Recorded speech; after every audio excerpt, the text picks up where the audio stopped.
រុនសុស្ដីអស់លោកស្រីកញ្ញាចាស្វាគមន៍មកកាន់កម្មវិធីការប្រជុំពេលព្រឹករបស់អាតូមីកម្ពុជាចាថ្ងៃនេះផងដែរនាងខ្ញុំពិតជាមានសេចក្តីសោមនស្សរីករាយខ្លាំងមែនទែនដែលបានជួបវត្តមានអស់លោកស្រីកញ្ញាសាជាថ្មីតាមរយៈចាការប្រជុំពេលព្រឹករបស់អាតូមីកម្ពុជារបស់យើងចាអញ្ចឹងនេះខ្ញុំក៏សូមនិយាយពីថាអរុនសុស្ដីទៅកាន់សមាជិកអាតូមីតាមបណ្ដាខេត្តផងដែរចាសុខសប្បាយទេអស់លោកស្រីកញ្ញាចានេះខ្ញុំដឹងថាអស់លោកសិនកញ្ញាពិតជាមានគេហៅថាសុខភាពល្អក៏ដូចជាមានសេចក្តីសុខគ្រប់គ្នាផងដែរចា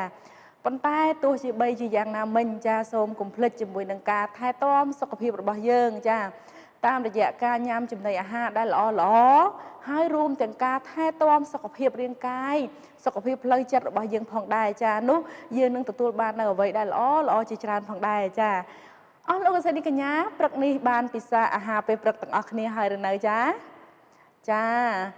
ទោះបីជាមិនតន់ឬក៏ហើយក្តីចាទោះបីជាយ៉ាងណាសូមកុំភ្លេចជាមួយនឹងការញ៉ាំ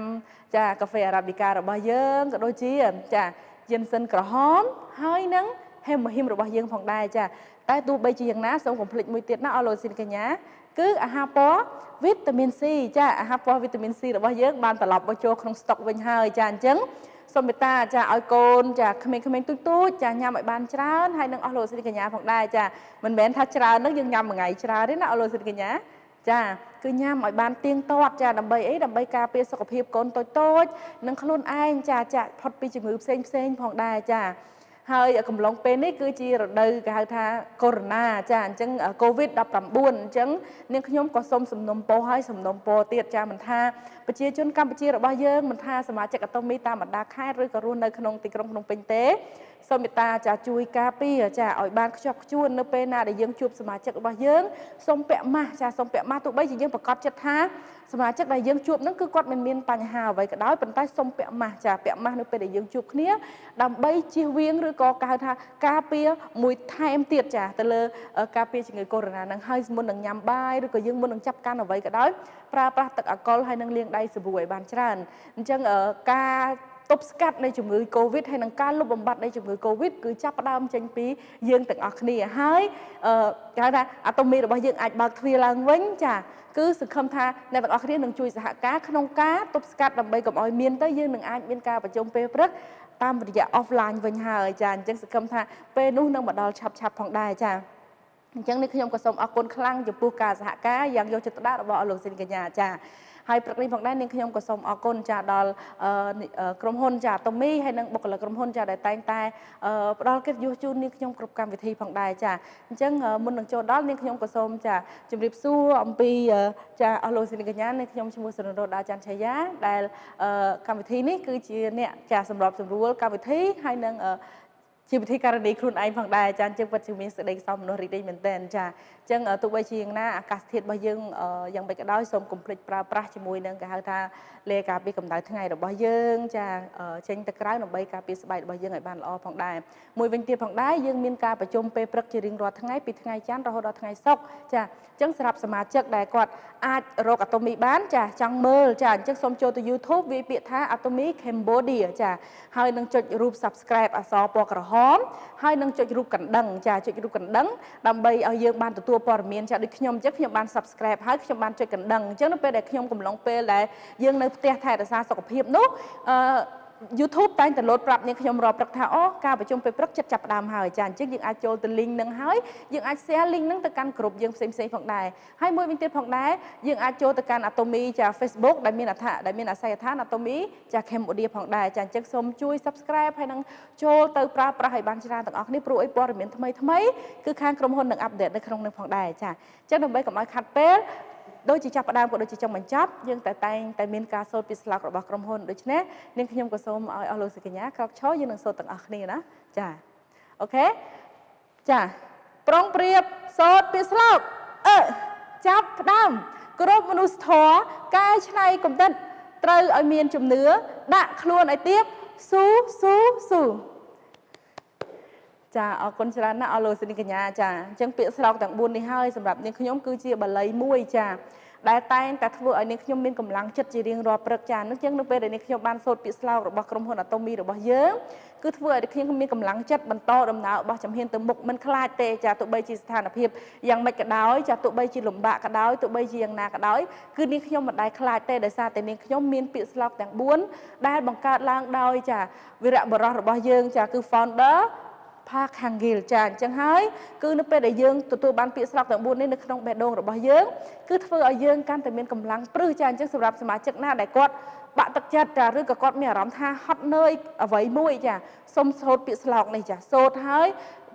បញ្យល់ខ្លួនឯងអំពីពាក្យស្លោកនីមួយៗនោះអស់លោកស្រីកញ្ញានឹងមានកម្លាំងចិត្តក្នុងការដើរចាអញ្ចឹងសូមសមាជិកថ្មីរៀនសូត្រទាំងអស់គ្នាណាចាដើម្បីជួយជាកម្លាំងចិត្តសម្រាប់យើងផងដែរចា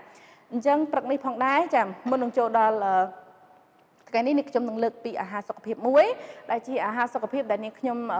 ប្រើប្រាស់ជាប្រចាំចាអញ្ចឹងនាងខ្ញុំក៏អរគុណដល់ក្រុមហ៊ុន Atomy មែនទែនដែលបានយកអាហារសុខភាពមួយនេះចូលមកដល់ប្រទេសកម្ពុជារបស់យើងដែលបង្កើតតម្លៃដែលធូរថ្លៃមួយសម្រាប់ឲ្យប្រជាពលរដ្ឋកម្ពុជារបស់យើងអាចប្រើប្រាស់បានជាពិសេសសមាជិក Atomy យើងទាំងអស់ចាហើយណាមួយទៀតអាហារសុខភាពមួយនេះគឺជួយជំនួយច្រើនដល់សុខភាពខាងក្នុងហើយនិងកម្លាំងកាយចិត្តរបស់យើងផងដែរចាអញ្ចឹងមុននឹងចូលដល់អាហារសុខភាពមួយនេះនាងខ្ញុំក៏សូមជម្រាបអំពីប្រវត្តិត្រួសខ្លះចាអញ្ចឹងនាងខ្ញុំ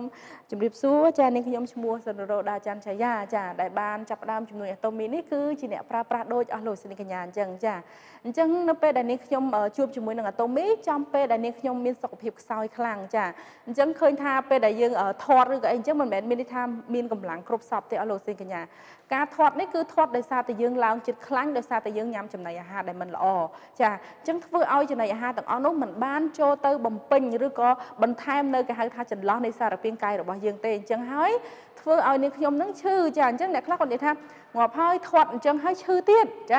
ាប៉ុន្តែគាត់អត់យល់ថាតាមពិតអ្នកធាត់ហ្នឹងគឺគាត់មិនបានញ៉ាំអាហារដែលមានវីតាមីនច្រើនហើយគាត់មិនដែលបានហាត់ប្រាណទេចាជាពិសេសគឺនាងខ្ញុំតែម្ដងចាពីមុនគឺមិនដែលបានហាត់ប្រាណទេគឺខ្ជិលចាខ្ជិលនិយាយពាក្យតាមវត្តគឺខ្ជិលហ្មងចាហើយញ៉ាំអ្វីដែលជាអាហារគេហៅថា unhealthy food ចាដែលជាអាហារមិនមែនជាអាហារសុខភាពណាចាអញ្ចឹងទៅនៅពេលដែលនាងខ្ញុំបានជួបជាមួយនឹងក្រុមហ៊ុន Atomy គឺធ្វើឲ្យនាងខ្ញុំមានការផ្លាស់ប្ដូរការថាសុខភាពខ្លួនឯងទាំងស្រុងប៉ុន្តែមុនពេលដែលសម្រាប់ចិត្តក្នុងការផ្លាស់ប្ដូរហ្នឹងគឺនាងខ្ញុំបានឈឺគេថាទៅពេទ្យជាច្រើនដងចាអញ្ចឹងនៅពេលដែលទៅពេទ្យជាច្រើនដងទៅគឺពេទ្យណែនាំអ្វីដែលនាងខ្ញុំធ្លាប់ឃើញនៅក្នុង Atomy មានចាអញ្ចឹងហើយតើនាងខ្ញុំសម្រាប់ថាខ្ញុំសាក់លបងមកញ៉ាំ Atomy ចាអញ្ចឹងនៅពេលដែលញ៉ាំ Atomy ធ្វើឲ្យនាងខ្ញុំទទួលបាននូវសុខភាពល្អចាជាពិសេសមិនមែនត្រឹមតែខ្ញុំទេខ្ញុំអាចផ្លាស់ប្ដូរសុខភាពចាគ្រួសាររបស់ខ្ញុំទាំងមូលបានដូចគ្នាផងដែរចាជាក់ស្ដែងដូចជាម្ដាយនាងខ្ញុំគឺគាត់តែងតែជាប្រចាំខែគឺគាត់ទៅពេទ្យចាដោយសារតែគាត់មានបញ្ហាសុខភាពអញ្ចឹងអត់ទៅពេទ្យម្ដងនាងខ្ញុំត្រូវទៅទិញថ្នាំជូនគាត់ទៅទិញថ្នាំ2ទៅ3កន្លែងចានៅពេលដែលទៅទិញថ្នាំខ្ញុំមានអារម្មណ៍ថាដូចយើងកាន់លុយទៅទិញផ្ទះដូចយើងកាន់លុយទៅទិញដីអញ្ចឹងអស់លោកស្រីកញ្ញាខ្ញុំមានអារម្មណ៍បែបនេះថាហេតុអីបើលុយនឹងបើយើងមិនសមហើយយកទៅទិញដីយកទៅទិញផ្ទះទៅតើវាបានយ៉ាងម៉េចចានេះខ្ញុំមិនសមទេប៉ុន្តែអ្វីដែលខ្ញុំទៅគឺទិញថ្នាំដើម្បីពន្យាឲ្យម្ដាយខ្ញុំរស់បានយូរទៅប៉ុណ្ណឹងចាប៉ុន្តែងាកមកពេលដែលខ្ញុំបានជួបជាមួយ Atomy ខ្ញុំមិនត្រឹមតែផ្លាស់ប្ដូរសុខភាពខ្លួនឯងទេខ្ញុំផ្លាស់ប្ដូរសុខភាពម្ដាយខ្ញុំគ្រួសាររបស់ខ្ញុំចាក៏ហើយនឹងកូនតូចៗរបស់នាងខ្ញុំផងដែរចាអញ្ចឹងនេះគឺជាហេតុផលមួយដែលធ្វើឲ្យនាងខ្ញុំពិតជាស្រឡាញ់ជាមួយនឹងអាហារសុខភាព Atomy មែនតើចាហើយមិនត្រឹមតែប៉ុណ្ណោះចាអស់លោកស្រីកញ្ញាបានដឹងហើយតាមរយៈក្រុមហ៊ុន Atomy គឺជួយឲ្យជីវភាពរបស់យើងជួយឲ្យការគិតរបស់យើងជួយឲ្យគ្រប់យ៉ាងរបស់យើងមានការផ្លាស់ប្ដូរផងដែរចាអញ្ចឹងថ្ងៃនេះនាងខ្ញុំអត់ចូលប្រធានបទតាក់ទងទៅនឹងតើធ្វើយ៉ាងម៉េចទៅទទួលបានជោគជ័យនៅ Atomy ទេចាប៉ុន្តែប្រធានបទថ្ងៃនេះនាងខ្ញុំនឹងលើកយកពីអាហារសុខភាពមួយដែលមានឈ្មោះថា Atomy Red Ginseng ចាឬក៏ហៅថាស្ដាច់យិនសិនចា Atomy ស្ដាច់យិនសិនក្រហមចាអញ្ចឹងបើសិនជាយើងនិយាយពាក្យថាយិនសិនវិញចាអស់លោកស្រីកញ្ញាពីមុននាងខ្ញុំធ្លាប់ឮយិនសិនចាប៉ុន្តែនាងខ្ញុំអត់ដែរថាដឹងថាតើរូបរាងយិនសិនមានរូបរាងយ៉ាងដូចម្ដេចទេប៉ុន្តែនៅពេលដែលនាងខ្ញុំបានស្គាល់ល្អមើលណាចារូបយិនសិនស្តៀងនឹងរូបមនុស្សយើងដែរចាដែលមានដៃមានជើងចាមានសក់មានអីដូចគ្នាចាប៉ុន្តែបើយើងនិយាយអំពីយិនសិនវិញចាជាទូទៅនាងខ្ញុំតែងតែមើលរឿងណាចាសម្រាប់តកូលដែលអភិជនទើបមានលទ្ធភាពញ៉ាំយិនសិនចាបើសិនជាតកូលធម្មតាគឺមិនអាចរកយិនសិនបានទេហើយតាំងពីសម័យកាលបុរាណចាយូរណាស់មកហើយចាគឺគេបានរកឃើញថាយិនសិនគឺជាអាហារសុខភាពមួយដែលអាចប្រើប្រាស់ធ្វើជាថ្នាំចាដើម្បីជួយឲ្យ មនុស្សហ្នឹងចាក់ផុតពីជំងឺផ្សេងហើយអ្វីដែលពិសេសទៀតនោះអ្នកដែលបានញ៉ាំយិនសិនគឺគេនៅរក្សាសម្រស់គេឲ្យក្មេងជាងវ័យហើយគេអាចរស់បានយូរចាអញ្ចឹងនាងខ្ញុំឃើញរូបយិនសិននេះនាងខ្ញុំឆ្ងល់ថាតើវាមានរសជាតិបែបយ៉ាងម៉េចណោះចាតើក្លិនវាយ៉ាងម៉េចអីយ៉ាងម៉េចចាអញ្ចឹងសម្រាប់ពីមុនដែលនាងខ្ញុំមុននឹងស្គាល់អាតូមីនេះនាងខ្ញុំអត់ដែលបានញ៉ាំយិនសិនប្រភេទគេហៅថាស្រស់ឬក៏អីទេនាងខ្ញុំធ្លាប់តែឃើញហើយអត់ដែលបានភ្លក់ទេធ្លាប់ដែរញ៉ាំគេហៅថាប្រភេទជាសរសៃរឹសយិនសិនទូចដែលគេដាក់ចូលទៅក្នុងស៊ុបប៉ុន្តែស៊ុបនឹងថ្លៃអញ្ចឹងយូរបានញ៉ាំបានម្ដងចាអត់អាចប្រើប្រាស់ជាអាហារប្រចាំថ្ងៃទេចាអញ្ចឹងមុននឹងចូលដល់យិនសិនក្រហមអាតូមីរបស់យើងខ្ញុំចង់បង្ហាញឲ្យលោកសិស្សកញ្ញាពីយិនសិននៅលើពិភពលោករបស់យើងមាន3ប្រភេទចាទី1គេហៅថា fresh ginseng ចា fresh ginseng គឺជាប្រភេទយិនសិនយិនសិនស្រស់ធម្មតាចាដែលគេអាចដាំដុះហើយដកវាបានមុនចន្លោះ4ឆ្នាំអញ្ចឹងមានថាឆ្នាំទី1ឆ្នាំទី2ឆ្នាំទី3គេអាចយកវាមកប្រើលក់លើទីផ្សារចាយិនសិនស្រស់នេះគឺអត្ថប្រយោជន៍របស់វាគឺជួយបានច្រើនចាប៉ុន្តែភាគច្រើនដែលគេយកយិនសិនស្រស់នេះគេយកមកធ្វើជាម្ហូបចាអស់លោកស្រីកញ្ញាយកមកធ្វើជាម្ហូបឬក៏យកមកត្រាំនៅក្នុងអវ័យមួយចាអវ័យមួយសម្រាប់គេប្រើប្រាស់ជាប្រចាំថ្ងៃចាអញ្ចឹងយិនសិនស្រស់នេះគឺតម្លៃរបស់វាគឺមិនថ្លៃណាស់ណាទេចាមិនថ្លៃណាស់ណាទេប៉ុន្តែវាអាស្រ័យទៅលើតំបន់ដែលគេដាំដុះផងដែរចាហើយយិនសិនគឺមានច្រើនប្រទេសមែនទែនប្រទេសដែលគេសម្គាល់ថាមានយិនសិនដែលល្អនោះគឺមានសហរដ្ឋអាមេរិកប្រទេសចិនហើយនិងប្រទេសកូរ៉េប៉ុន្តែប្រទេសដែលគេទទួលស្គាល់ថាយិនសិនដែលល្អជាងគេនៅលើពិភពលោកគឺមានតែមួយទេគឺប្រទេសកូរ៉េចាអញ្ចឹងគ្រប់បណ្ដាសាខាប្រទេសទាំងអស់ឲ្យតែមកដល់លេងគេហៅថាមកលេងប្រទេសកូរ៉េគឺគេតែងតែទិញនៅយិនសិនត្រឡប់ទៅវិញចាហើយយិនសិននេះគឺជាកាដូដល់គេហៅថាដ៏មានតម្លៃបើនិយាយទៅដល់មហាសាលតែម្ដងចាសម្រាប់ជូនទៅដល់មនុស្សជាទីស្រឡាញ់របស់ពួកគេចាដូចជាអ្នកខ្លះគាត់ទិញយកទៅជូនដល់អ្នកដែលគាត់គេហៅថាធ្វើការមន្ត្រីធំដូចជារដ្ឋាភិបាលអីអញ្ចឹងគាត់ទិញយើងយកធ្វើជាកាដូជូនចាពួកគាត់ចាអញ្ចឹងដូចតកតងទៅនឹងអ្នកដែលគាត់មានចាគាត់ដើរនៅក្នុងសង្គមអ្នកដែលគាត់គេហៅថាហៃខ្លាណាចាអញ្ចឹងមានតែយិនសិនទេដែលជាកាដូគេមិនដែលទិញដូចជាប្រភេទទឹកអប់ឬក៏អីជូនគ្នាទេចាគឺគេជូនអាហារសុខភាពបែបនេះចាដូចយិនសិនក្រហមឬក៏ព្រុយត្រីឆ្លាមឬក៏ប៉ៅហ៊ឺឬក៏អីចឹងទៅចាប៉ុន្តែយិនសិននេះគឺជាប្រភេទគេហៅថាកាដូដ៏មានតម្លៃបំផុតចាអញ្ចឹងទី1គឺគេហៅថាយិនសិនសចាដែលគេអាចប្រើប្រាស់ធ្វើជាម្ហូបអីបានចាទី2នោះគឺគេហៅថា white ginseng ចាឬក៏ជីងសេងពណ៌សចាអញ្ចឹងយិនសិនពណ៌សគឺជាប្រភេទយិនសិនដែលត្រូវបានសម្ងួតចាហើយប្រភេទយិនសិននេះគឺគេដកវាចន្លោះពី4ឆ្នាំទៅដល់5ឆ្នាំឬក៏6ឆ្នាំចាអញ្ចឹងគេដកអត់អាចដកមុននឹងបានទេចាគឺគេដកចន្លោះពីពេលហ្នឹងចាបានវាមានប្រសិទ្ធភាពខ្ពស់ចាហើយយិនសិនសនេះគឺគេអាចប្រើប្រាស់យកមកធ្វើជាឱសថបុរាណចាឱសថបុរាណដូចជាដែលគេលាយផ្សំជាមួយនឹងគ្រឿងឱសថបុរាណផ្សេងហើយនឹងគេប្រើប្រាស់ធ្វើជាម្សៅសម្រាប់ញ៉ាំចាដូចយិនសិនរបស់យើងផងដែរចាអញ្ចឹងប៉ុន្តែភាគច្រើននៅបច្ចេកវិទ្យានៅតាមកន្លែងគេធ្វើចាគឺគេអត់ដែលធ្វើជាម្សៅកិនទេចាគឺគេចិតជាចំណិតស្ដើងហើយឬក៏គេធ្វើជាទឹកយិនសិនតែម្ដងចាទឹកដបចាទឹកដបយិនសិនដែលគេលាយគ្រឿងអីផ្សេងនៅក្នុងនឹងផងដែរចាអញ្ចឹងចុងក្រោយយើងងាកមកមើលខាងចុងក្រោយនៅក្បែរខ្លួននេះខ្ញុំនេះគឺពណ៌ក្រហមចាអញ្ចឹងនេះគឺជាយិនសិនក្រហមដែលមានអាយុកាលចន្លោះពីចាដែលគេដកយ៉ាងហោចណាស់ចាប់ពី6ឆ្នាំឡើងទៅចាចាប់ពី6ឆ្នាំឡើងទៅហើយស្ថិតនៅលើតំបន់ផងដែរចាសួរថាហេតុអ្វីបានជានាងខ្ញុំដឹងអំពីអាយុកាលនៃការដកយិនសិនចាអញ្ចឹងការដកយិនសិននៃអាយុកាលនេះគឺនាងខ្ញុំបានស្រាវជ្រាវទៅលើអ៊ីនធឺណិតតែប៉ុណ្ណោះចាអញ្ចឹងនាងខ្ញុំបានស្រាវជ្រាវទៅលើ website ជាច្រើនដែលជា website របស់ពិភពលោកដែលគេបញ្ជាក់អំពីចន្លោះអាយុកាលនៃការដកយិនសិនថាតើចន្លោះណាដែលល្អចាអញ្ចឹងបើតកតងទៅនឹងយិនសិនភ្នំវិញចានេះខ្ញុំអត់បានបង្ហាញរូបទេយិនសិនភ្នំឬក៏គេហៅថាយិនសិនព្រៃពាន់ឆ្នាំគឺជាយិនសិនដែលវាដុះដោយឯងចាធម្មជាតិដោយឯងដែលកម្រនឹងជួបចាកម្រនឹងជួបបើសិនជាជួបរយៈពេលយូរអញ្ចឹងហើយគឺជាយិនសិនមួយដែលល្អដែរប៉ុន្តែពិបាកក្នុងការរកខ្លាំងចាអញ្ចឹងហើយយិនសិនក្រហមគឺជាយិនសិនលំដាប់លេខ1នៅលើពិភពលោករបស់ប្រទេសកូរ៉េប៉ុន្តែតើអ្វីដែលពិសេសទៀតនៅក្នុងយិនសិនក្រហមអាតូមីយើងចាអញ្ចឹងយើងសូមងាកទៅមើលអាតូមីរបស់យើងចាយិនសិនក្រហមអាតូមីរបស់យើងគឺជាយិនសិនមួយដែលមានសារធាតុជីងសេងណូស័យខ្ពស់បំផុតចាតើជីងសេងណូស័យនោះគឺជាអ្វីចាជីងសេងណូស័យនោះគឺជាអ្វីជីងសេងណូស័យគឺជាសារធាតុមួយដែលមានគេហៅថា RG1 RB1 និង RG3 ដែលវាជាសមាសភាពជួយទៅដល់ គេហៅថារំញោចនៅក្នុងរាងកាយរបស់យើងចាអ្វីដែលពិសេសមួយទៀតនោះសារធាតុទាំង3នេះគឺជួយទៅពង្រឹងប្រព័ន្ធភាពស៊ាំរបស់រាងកាយរបស់យើងចា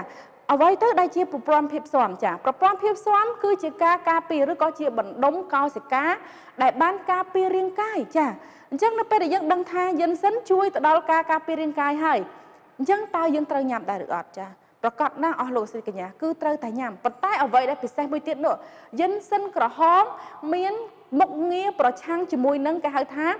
អុកស៊ីតកម្មដែលកើតឡើងនៅក្នុងរាងកាយរបស់យើងចាអ្វីដែលពិសេសមួយទៀតនោះគឺយិនសិនក្រហមដែលមានសារធាតុ OG3 នៅក្នុងហ្នឹងគឺមានប្រសិទ្ធភាពខ្ពស់បំផុតដែលចូលទៅប្រឆាំងជំងឺរ៉ាឌីកាល់សេរីដែលវាកើតឡើងនៅក្នុងរាងកាយរបស់យើងចាជាងយើងគ្រាន់តែ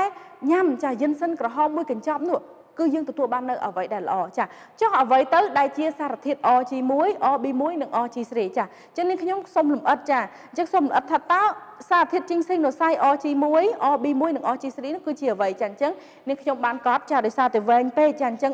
អត់ចាំអត់អស់ទេចាអញ្ចឹងនេះខ្ញុំក៏សូមធ្វើការជម្រាបជូនថាតើសារធាតុ OG1 OB1 និង OG3 នោះគឺជាអ្វីចា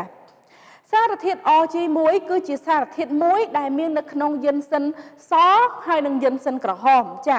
អញ្ចឹងសារធាតុ OG1 គឺបង្កើនការចងចាំចាបង្កើនការចងចាំគឺជួយឲ្យប្រព័ន្ធការចងចាំរបស់យើងកាន់តែមានសភាពរឹងមាំចាទី2នោះគឺធ្វើឲ្យខួរក្បាលរបស់យើងមានសភាពឆ្លាតវៃចាអញ្ចឹងមានន័យថាសម្រាប់អ្នកដែលគាត់រៀនច្រើនអ្នកដែលគាត់គិតច្រើនជាពិសេសសម្រាប់អ្នកដែលគាត់ប្រើប្រាស់នៃការប្រើប្រាស់នៃការគិតច្រើននោះគួរតែពិសាឲ្យបានគ្រប់គ្នាផងដែរចាជាមួយនឹងគេហៅថាយិនសិនក្រហមរបស់យើងចាមួយវិញទៀតបង្កើតចលនាប្រព័ន្ធភាពស៊ាំចានៅក្នុងរាងកាយរបស់យើងឲ្យដំណើរការដែលល្អមួយវិញទៀតគឺជួយដល់ប្រព័ន្ធប្រសាទរបស់យើងដែរចាអញ្ចឹងសម្រាប់អ្នកដែលគាត់មានបញ្ហា stress ច្រើនចាបញ្ហាស្មុគស្មាញជាមួយនឹងការងារច្រើន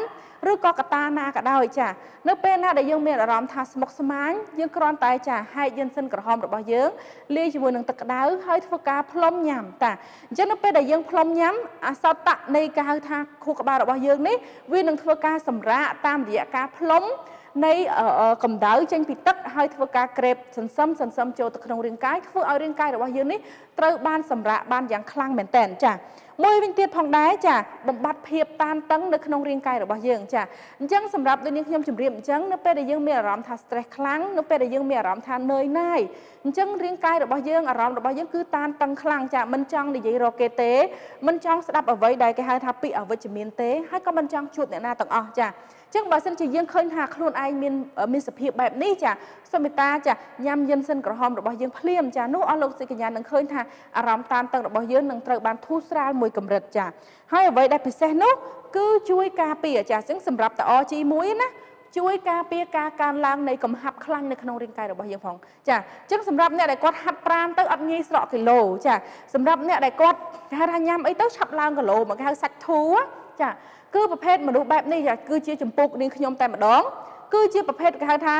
ដែលអ្នកដែលមានកំហាប់ខ្លាញ់ខ្ពស់ចាអញ្ចឹងនៅពេលនោះទោះបីជាយើងមិនញ៉ាំគេហៅថាម៉េចលេបទឹកមាត់ក៏ធាត់ដែរនោះចាអញ្ចឹងនៅពេលនោះគឺគេហៅថាការដុតជាតិខ្លាញ់របស់យើងមិនបានល្អទេអញ្ចឹងគឺធ្វើឲ្យការញ៉ាំតិចតួចបំផុតនោះ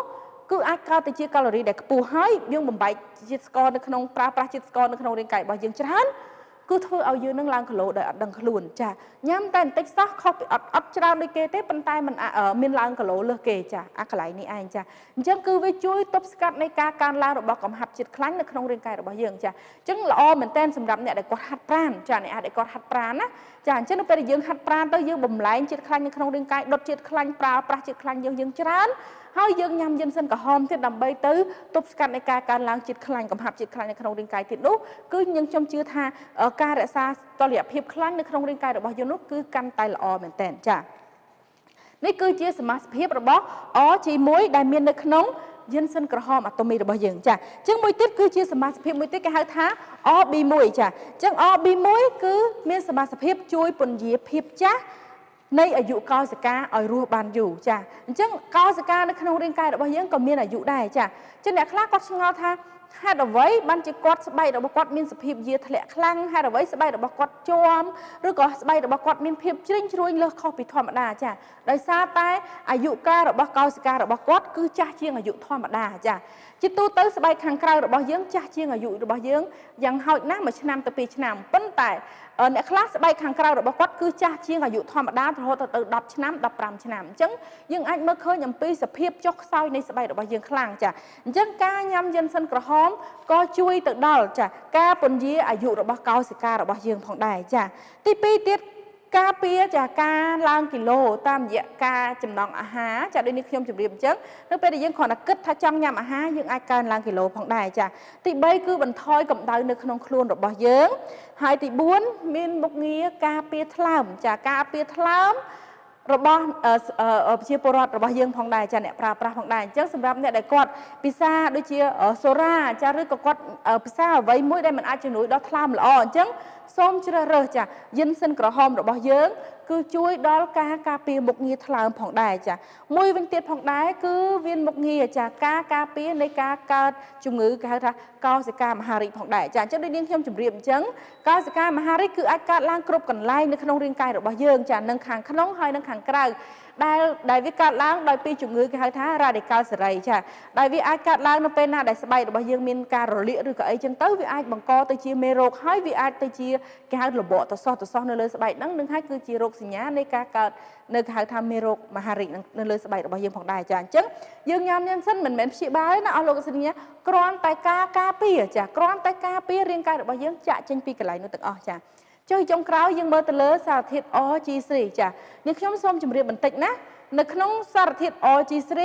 គឺមានតែនៅក្នុងយិនសិនក្រហមហើយនឹងយិនសិនព្រៃតែប៉ុណ្ណោះហេតុអ្វីបានជាយិនសិនធម្មតាយិនសិនស្រស់ដែលគេដកមុនអាយុ4ឆ្នាំហើយនឹងយិនសិនសដែលគេដកក្រោយ4ឆ្នាំមិនមានសារធាតុ OG3 ចាដោយសារសារធាតុ OG3 គឺមានតែមួយទេជាមួយនឹងយិនសិនក្រហមហើយនឹងយិនសិនព្រៃភ្នំដែលគេហៅថាយិនសិនពាន់ឆ្នាំនោះឯងចាគឺអត់មាននៅក្នុងយិនសិនធម្មតាទេអញ្ចឹងបើសិនជាអស់លោកស្រីកញ្ញាទិញយិនសិននៅតាមបណ្ដាទីផ្សារធម្មតាដែលជាយិនសិនដែលមានអាយុកាល4ទៅ5ឆ្នាំហើយជាប្រភេទយិនសិនសនោះអស់លោកស្រីកញ្ញាមិនទទួលបាននៅគេហៅថាសមាសភាពជីងសេងនូស័យ OG3 នោះឡើយចាហើយអ្វីដែលខុសគ្នាជាមួយនឹងយិនសិនខាងក្រៅទៀតនោះគឺដោយសារតែការដាក់ជីងសេងនូស័យនៅក្នុងកញ្ចប់ចាគឺតិចមែនតែនចាគឺតិចខ្លាំងចាគឺតិចខ្លាំងដោយសារតែគេមិនបានរួមបញ្ចូលសមាសភាពផ្សេងនៅក្នុងនោះផងទេចឹងហើយធ្វើឲ្យយិនសិនដែលយើងញ៉ាំនៅលើទីផ្សារគឺមានសមាសភាពជីងសេងនូស័យតិចហើយ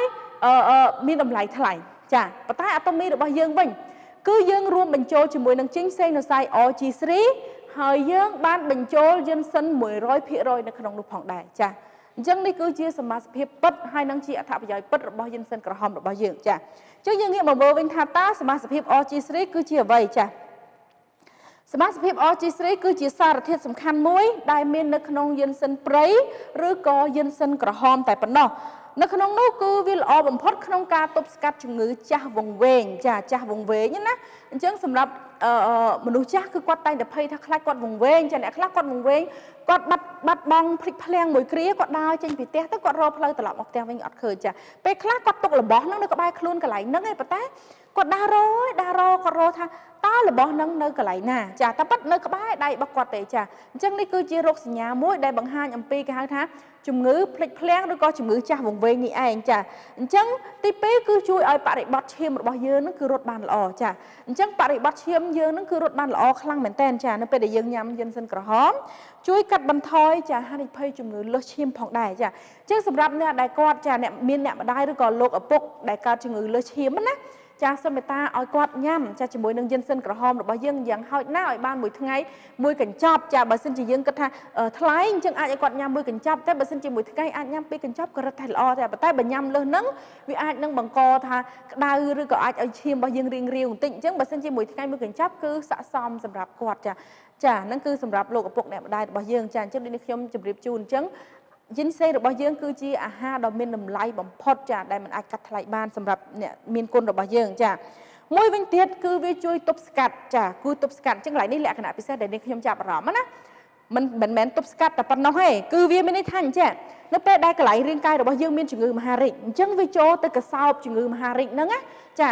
វាចូលទៅក្តោបហៅអោបជំងឺមហារីកហ្នឹងហើយមិនឲ្យជំងឺមហារីកហ្នឹងឆ្លងទៅកន្លែងដទៃទេចានេះលក្ខណៈរបស់ OG3 អស់លោកស្រីកញ្ញាអញ្ចឹងបើសិនជាយើងមានហៅថាជំងឺមហារីកស្បែកឬក៏យើងមហារីកកន្លែងណាក៏ដោយចាមិនមែនមហារីកធំទេដូចថាស្បែករបស់យើងដែលហៅថាដែលយើងចាស់គេហៅថាជជុះមាន់ឬក៏លំមាស់អីអញ្ចឹងស្រែកអីអញ្ចឹងណាចឹងនៅពេលដែលយើងញ៉ាំទៅគឺវាចូលទៅការពារកន្លែងហ្នឹងចាវាចូលទៅក្របដណ្ដប់កន្លែងហ្នឹងហើយវាការពារមិនឲ្យមេរោគហ្នឹងឆ្លងទៅកន្លែងតំបន់ដទៃទេចាចឹងនេះគឺជាលក្ខណៈពិសេសរបស់ OG3 ចាអញ្ចឹងគឺល្អខ្លាំងមែនតើចាអញ្ចឹងវាមិនឲ្យចម្លងទេហើយមួយវិញទៀតផងដែរវាជួយឲ្យដំណើរការឈាមរបស់យើងហ្នឹងល្មមចាសម្រាប់អ្នករាវគឺមកជាល្មមសម្រាប់អ្នកខាប់ក៏ត្រឡប់ទៅជាល្មមដែរអញ្ចឹងមិនឲ្យមានជំងឺឈាមខាប់ហើយនឹងឈាមរាវទេចាគឺល្មមចាហើយនឹងជួយការពារអំពីការកក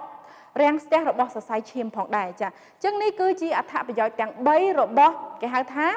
OG1 ចា OB1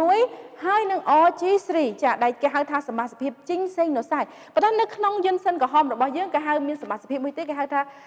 ជីនធីណូតចាជីនធីណូតគឺជាសារធាតុមួយទៀតដែលជួយទៅជំរុញឬក៏ដុតចាសារធាតុចិញ្ចឹមរបស់ជីងសេងណូសៃនឹងឲ្យកាន់តែខ្លាំងនៅក្នុងរាងកាយរបស់យើងផងដែរចាអញ្ចឹងយើងងាកមកមើលយិនសិនក្រហមរបស់យើងទៀតចាយិនសិនក្រហមរបស់យើងគឺជាយិនសិនដែលចម្រាញ់ស្រស់តែម្ដងចាសុទ្ធតែម្ដងគឺ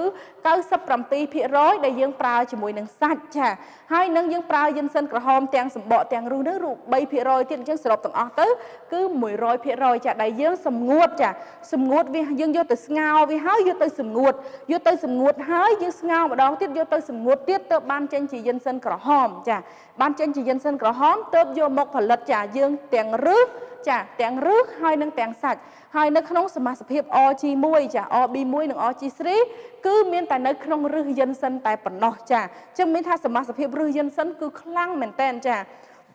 អស់លោកស្រីកញ្ញាខ្លះគាត់គិតថាតែញ៉ាំស៊ុបនៅខាងក្រៅគឺញ៉ាំជាមួយនឹងយិនសិនចានាងខ្ញុំច្រឡំធ្លាប់ច្រឡំថានៅពេលដែលយើងទៅញ៉ាំស៊ុបមាន់ខ្មៅឬក៏អីតាមភោជនីយដ្ឋានយើងឃើញដើមសមួយនៅក្នុងហ្នឹងណាយើងគិតថាអូនេះគឺជាការដាក់យិនសិនចូលតែតាមពិតមិនមែនជាយិនសិនទេអស់លោកសេនកញ្ញាគឺគេមិនអាចប្រើយិនសិនដោយគ្រាន់តែចំហុយមាន់មួយចាន$5 ទៅ$10ឲ្យអស់លោកសេននេះទេចាគឺយិនសិនមានគេហៅថាថ្លៃខ្លាំងចាថ្លៃខ្លាំងមិនអាចយកមកប្រើប្រាស់បានទេចានៅតាមបណ្ដាម្ហូបតតែម្ហូបលំដាប់ថ្លៃមែនតែនទើបអាចប្រើប្រាស់បាននាងខ្ញុំច្រឡំថាអសសដែលនៅក្នុងនឹងដែលយើងស្ងោរទៅញ៉ាំទៅគឺជាយិនសិនតែតាមពិតមិនមែនទេវាគឺជាសមាសភាពដើមស្តៀងយិនសិនដែរដែលគេប្រើប្រាស់វាយកមកធ្វើជាអាហារអាចជំនួសឲ្យយិនសិនចាប៉ុន្តែសមាសភាពវាគឺអត់មានដូចយិនសិនទេអញ្ចឹងសូមកុំច្រឡំណាអញ្ចឹងយិនសិនរបស់យើងគឺយើងមាន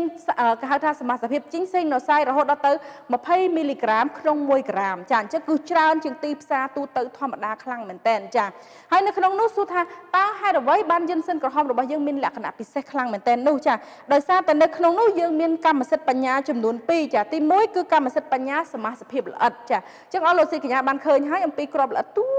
ដែលយើងចាក់ចេញមកគឺរត់ដូចគ្រាប់អង្កាមចាគឺជាសមាសភាពល្អិតដែលងាយស្រួលគេហៅថាធ្វើការញ៉ាំហើយអ្វីដែលពិសេសទៀតនោះគឺយើងមានសមាសភាពកិនម្សៅម៉ត់ដែលគេហៅថា ultra grinding technology ចា ultra grinding technology ចាដែលយើងទទួលបាននៅកម្មសិទ្ធិចាដែលយើងកិនជាម្សៅម៉ត់ហើយបំលែងទៅជាគ្រាប់សមាសភាពទូចមែនតើដែលងាយរលាយនៅក្នុងទឹកចាអញ្ចឹងយើងគ្រាន់តែអកចូលមាត់របស់យើងក៏វាមានការគេហៅថាបែកនៅក្នុងមាត់របស់យើងដែរអត់ចាំបាច់លាយទឹកក្តៅទេអស់លោកសិនកញ្ញានៅពេលដែលនាងខ្ញុំចុះខេត្តតាមផ្លូវគឺអត់មានទឹកក្តៅទេអញ្ចឹងនាងខ្ញុំគ្រាន់តែហែកកញ្ចប់ហើយអកចាអកហើយខ្ញុំទុកវាប្រហែលជា2 ទៅ 3 នាទីដើម្បីឲ្យវារលាយនៅក្នុងមាត់របស់នាងខ្ញុំហើយទើបនាងខ្ញុំញ៉ាំទឹកខាងក្រោយចាដើម្បីយើងស្រង់ក្លិនរបស់ជីងសេងរបស់យើងគឺជាយិនសិន 100% ដែលវាគេហៅថាស្រួលញ៉ាំមែនតើចាស្រួលញ៉ាំខ្លាំងមែនតើហើយនៅក្នុងនោះផងដែរចានៅក្នុងនោះផងដែរគឺវាជួយដល់សុខភាពរាងកាយរបស់យើងច្រើនខ្លាំងមែនទែនដែលយើងនឹកស្មានមកដល់ចាអញ្ចឹងសួរថាតើមនុស្សប្រភេទណាដែលគួរញ៉ាំចាសម្រាប់នាងខ្ញុំគឺញ៉ាំច្រើនចាសម្រាប់នាងខ្ញុំគឺអាចថាញ៉ាំសឹងតែគ្រប់វ័យប៉ុន្តែសម្រាប់ក្មេងទូចយើងអាចសាកសួរជាមួយនឹងគេហៅថាវិជ្ជបញ្ជារបស់ដុកទ័រឬក៏អាចសាកសួរពេទ្យដែលថែទាំអស់លោកស្រីកញ្ញាផ្ទាល់ហើយនឹងសម្រាប់ស្ត្រីមានផ្ទៃពោះក៏យើងអាចសាកសួរទៅកាន់គេហៅថា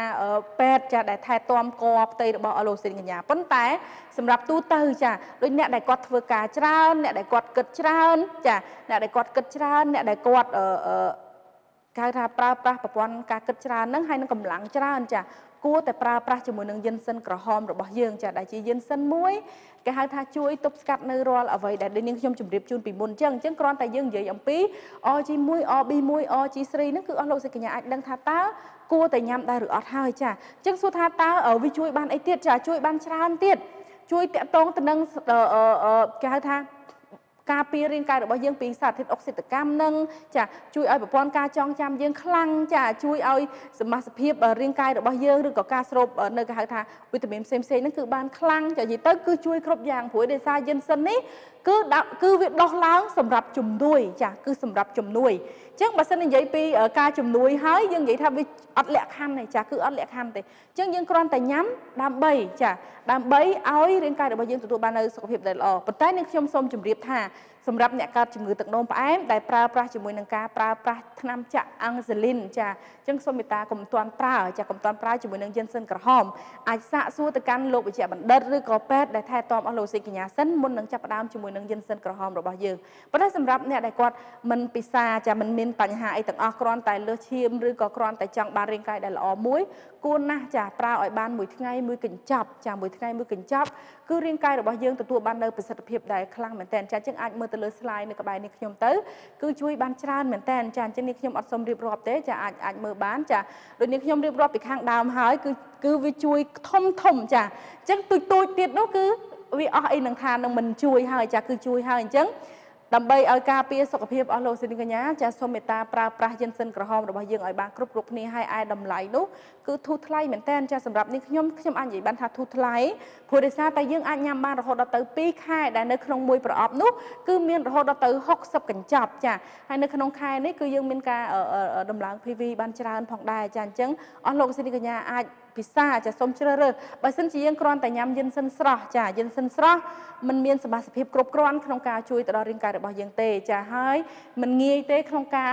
ឡើងទៅប្រទេសកូរ៉េដើម្បីទិញយិនសិនស្រស់យកមកញ៉ាំណាចាប៉ុន្តែឥឡូវនេះគឺក្រុមហ៊ុន Atomy បានដាក់យិនសិនក្រហមរបស់យើងចានៅពេលដែលយើងញ៉ាំខ្ញុំមានអារម្មណ៍ថាវាស្រស់ចាដោយសារអីក្លិនគឺពេញចាញ៉ាំក្លិនស្រស់ហើយនឹងក្លិន Atomy យិនសិនក្រហមរបស់យើងគឺដូចគ្នាចាអញ្ចឹងមានន័យថាញ៉ាំយិនសិន Atomy របស់យើងគឺជាយិនសិនដែលសឹងតែថាស្រស់ហើយចាគឺឈ្ងុយមែនតែនចាគ្រាន់តែអ្នកនៅក្បែរចានេះខ្ញុំឆុងអ្នកនៅក្បែរហ្នឹងគឺគាត់និយាយថាអូក្លិនយិនសិនខ្លាំងហើយមួយវិញទៀតណានេះខ្ញុំសូមជម្រាបសម្រាប់សមាជិករបស់យើងដែលគាត់ចង់ញ៉ាំយិនសិនរបស់យើងជាម្ហូបចាអាចធ្វើបានចានៅពេលដែលយើងទិញមាន់ខ្មៅឬក៏មាន់សមាន់ស្រែយើងស្ងោរជាមួយនឹងថ្នាំយិនសិនណាសូមថែមយិនសិនរបស់យើងមួយកញ្ចប់ចាអូហូកុំប្រើស្ករឲ្យសោះចាកុំប្រើស្ករឲ្យសោះស្ងោរមាន់កុំប្រើស្ករគ្រាន់តែបន្ថែមជាមួយយិនសិនក្រហមរបស់យើងគ្រប់យ៉ាងគឺមាននៅក្នុងទឹកនោះរួចជាស្រេចចាជានេះខ្ញុំសាកល្បងឲ្យគឺឆ្ងាញ់ខ្លាំងមែនតើចាអញ្ចឹងយើងអាចយកមកធ្វើម្ហូបបានដូចគ្នាផងដែរចាដើម្បីជូនឪពុកម្ដាយជូនស្វាមីជាទីស្រឡាញ់របស់យើងស្ងោរស៊ុបមាន់ហើយថែមយិនសិនក្រហមមួយកញ្ចប់ទៅក្នុងចាទៅក្នុងយិនសិនទៅក្នុងសម្លរបស់យើងគឺរឹតតែឆ្ងាញ់មែនតើចាអរលោកស្រីកញ្ញាយ៉ាងមិនដែរចាបន្ទាប់ពីរយៈពេល30នាទីចាដែលនាងខ្ញុំបានជម្រាបអំពីយិនសិនក្រហមហើយនោះតើអស់លោកស្រីកញ្ញាដែលពុំទាន់បានប្រើមានអារម្មណ៍ចាចំណាប់អារម្មណ៍ក្នុងការប្រើដែរឬអត់ចាបើសិនជាមានចាសូមមេត្តាប្រើប្រាស់ឲ្យបានគ្រប់គ្នាហើយអ្នកដែលប្រើហើយសូមបន្តការប្រើដើម្បីរក្សាសុខភាពរបស់យើងចាអញ្ចឹងមួយវិញទៀតផងដែរមុននឹងបញ្ចប់ចានាងខ្ញុំក៏សូមចាអំពីវិនិយោគម្ដងទៀតហើយក៏សូមស្នើម្ដងទៀតចាជូនអស់លោកស្រីកញ្ញាសូមមេត្តាចារក្សាគម្លាតសុវត្ថិភាពដោយប្រើប្រាស់ម៉ាស់ឲ្យបានច្រើនហើយប្រើប្រាស់ក្នុងការប្រើបច្ចេកវិទ្យា technology ចាដោយប្រើការប្រជុំតាមរយៈ Zoom ឬក៏តាមរយៈ chat ផ្សេងចាជាមួយគ្នាជៀសវាងការជួបជុំគ្នាឲ្យច្រើនចាដោយសារអីដោយសារតែយើងកំពុងតែប្រយុទ្ធប្រឆាំងចាជាមួយនឹងរដ្ឋាភិបាលប្រទេសកម្ពុជារបស់យើងគឺប្រយុទ្ធប្រឆាំងទប់ស្កាត់នៃការកើតរីករាលដាលរបស់ជំងឺ Corona ឬក៏ COVID-19 នេះផងដែរចាអញ្ចឹងសូមមេត្តារក្សាគម្លាតសុវត្ថិភាពឲ្យបានច្រើនហើយជាពិសេសសូមធ្វើការលាងដៃនឹងសាប៊ូហើយនឹងអាល់កុលឲ្យបានញឹកញាប់ហើយសូមពាក់ម៉ាស់ចាសូមពាក់ម៉ាស់ឲ្យបានខ្ជាប់ខ្ជួននៅពេលដែលយើងជួបទៅកាន់គេហៅថាសមាជិករបស់យើងទោះបីជាយើងប្រកាសចិត្តថាគាត់មិនកើតអីក៏ដោយប៉ុន្តែជៀសវាងយើងចម្លងទៅគាត់ចាឬក៏ជៀសវាងហានិភ័យណាមួយកើតឡើងចាអញ្ចឹងសូមមេត្តាឲ្យបានខ្ជាប់ខ្ជួននេះខ្ញុំសូម សូមគេហៅថាជំរុញកន្លែងហ្នឹងឲ្យខ្លាំងមែនតើចាហើយមួយវិញទៀតផងដែរនៅពេលដែលចេញទៅខាងក្រៅមកដល់ផ្ទះវិញអ្នកដែលមានកូនតូចៗសូមមេត្តាកុំតន់ប៉ះពាល់កូនតូចៗចាសូមធ្វើការផ្លាស់ប្ដូរសម្លៀកបំពាក់ហើយងូតទឹកឲ្យស្អាតចាំយើងប៉ះពាល់ជាមួយនឹងកូនតូចៗរបស់យើងដោយសារអីចាដោយសារតែយើងការពារកុំឲ្យមានការឆ្លងណាមួយតាមរយៈខ្យល់អាកាសចាទៅដល់កូនតូចៗរបស់យើងអស់លោកស្រីកញ្ញាត្រូវចាំថាស្នាមញញឹមរបស់គ្រួសារអស់លោកស្រីកញ្ញាគឺអាស្រ័យទៅលើការការពាររបស់អស់លោកស្រីកញ្ញារួមគ្នាទប់ស្កាត់ជំងឺ Covid-19 ទាំងអស់គ្នាផងដែរចាឃើញថាពេលវេលាបានមកដល់ទីបញ្ចប់ចាសម្រាប់ថ្ងៃនេះនាងខ្ញុំក៏សូមចាខន្តីអភ័យទោសចារាល់នៅពាក្យពេចន៍ចាដែលខុសឆ្គងដោយប្រការណាក្តីហើយនឹងចិត្តកង្វះខាតដោយប្រការណាក្តីហើយនាងខ្ញុំក៏សូមជូនពរឲ្យអស់លោកស្រីកញ្ញាជួបតែសេចក្តីសុខចាឆ្នាំ2020របស់យើងនៅតែជាង20ថ្ងៃទៀតទេគឺត្រូវបានបញ្ចប់ហើយចាអញ្ចឹងយើងចាប់ផ្ដើមពីឆ្នាំ2021ទៅគឺជាអ្វីដែលថ្មីសម្រាប់កម្ពុជារបស់យើងអ្វីដែលថ្មីសម្រាប់ក្រុមគ្រួសាររបស់យើងហើយនឹងអ្វីដែលថ្មីសម្រាប់គោលដៅរបស់យើងជាមួយនឹងក្រុមការងារAtomyរបស់យើងផងដែរចាអញ្ចឹងនាងខ្ញុំក៏សូមប្រសិទ្ធពរជ័យជូនដល់អស់លោកស្រីកញ្ញាឲ្យជួបប្រទះតែសេចក្តីសុខសេចក្តីចម្រើនហើយសូមចូលរួមក្នុងការការពារសុខភាពរបស់យើងទាំងអស់គ្នាយើងនឹងជួបគ្នាម្ដងទៀតនៅក្នុងAtomyកម្មវិធីប្រជុំ offline ចាគឺប្រជុំផ្ទាល់ហើយនឹងសិក្ខាសាលាផ្ទាល់តែម្ដងនេះខ្ញុំពិតជាទន្ទឹងថ្ងៃនោះមកដល់ខ្លាំងមែនតើចាអញ្ចឹងដើម្បីឲ្យថ្ងៃនោះមានគឺសូមថ្នាក់ដឹកនាំទាំងអស់ចាសមាជិកទាំងអស់មេត្តាជួយទប់ស្កាត់ទាំងអស់គ្នាដើម្បីឲ្យកម្មវិធីរបស់យើងនឹងដំណើរការមកវិញជាធម្មតាហើយយើងនឹងបានជួបគ្នានៅឆាប់ៗផងដែរចាអរគុណច្រើនក៏ដូចជាចាប់ផ្ដើមក៏ដូចជាចុងបញ្ចប់យើងតែងតែមានការសូត្រនៅពីស្លាករបស់ក្រុមហ៊ុនចាដូចខ្ញុំក៏សូមឲ្យអស់លោកស្រីកញ្ញាមេត្តាក្រោកឈរយើងនឹងសូត្រទាំងអស់គ្នាផងដែរចារួចរាល់ទាំងអស់គ្នាហើយចាប្រុងប្រៀបសូត្រពីស្លោកចាប់ផ្ដើមគ្រប់មនុស្សធម៌កាយឆ្នៃគំនិតត្រូវឲ្យមានជំនឿដាក់ខ្លួនឲ្យទៀបស៊ូចាថ្ងៃនេះផងដែរនាងខ្ញុំសរនុតDachann Chhayaក៏សូមលំអរកាយគ្រប់លាជួបគ្នានៅឱកាសក្រោយ